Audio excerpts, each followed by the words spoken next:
ભાઈ અત્યારે લગનની જે સીઝન ચાલે છે ને હા એમાં હમણાં એક યુટ્યુબરના લગન છે હા તો એ આખા લગનનું લાઈવ સ્ટ્રીમિંગ કરવાનો છે અને એમાં પાછા એ સ્પોન્સર્સ લઈ આવ્યો છે, એડવર્ટાઇઝમેન્ટના પૈસા અને સ્પોન્સરશિપના ને એવું બધું. કેવું કહેવાય? આ દિમાગ કહેવાય એનો. કરેક્ટ ખોવાઈ ગયા છે હા, પણ લોકો યુટ્યુબમાં ખોવાઈ ગયા છે. કરેક્ટ. આ યુટ્યુબરને તમે ફાંસી આપી દો ને તોય છેલ્લા શબ્દો શું હોય ખબર? ચેનલને સબસ્ક્રાઇબ કરજો ને બેલ આઇકોન પર ક્લિક કરજો. અલા હાલા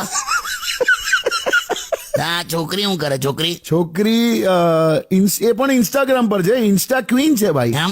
મિલિયન્સમાં તો ફોલોવર છે. ચાલો સરસ, હરકે હરકા બધા. એણે એના બાયોમાં કેવું લખ્યું છે કે મારું ઇન્સ્ટુ ફોલો કરજો. મુલા ઇન્સ્ટુ એ કેવું લા ઇન્સ્ટુ એટલે? આવું પેલું બબ્બુ બક્કુ ઇન્સ્ટુ એવું બધું લાડમાં આવે તો બોલી નાખ્યા આ લોકો. કઈ નહીં, હવે આ ડિજિટલ માંથી રિયલ વર્લ્ડમાં આવશે ને એટલે ઘણું ખ્યાલ આવશે.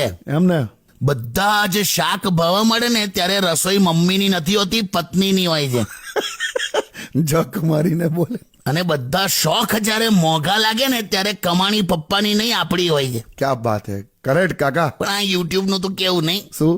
આ કંપનીઓ એમની એડવર્ટાઇઝમેન્ટ બતાવવા માટે યુટ્યુબને પૈસા આપે હા અને એ જ એડવર્ટાઇઝમેન્ટ આપણે નથી જોવી એના માટે આપણે પૈસા આપીએ યુટ્યુબને. ક્યાં વાત હે? બંને બાજુથી કમાયેલા. કરેક્ટ.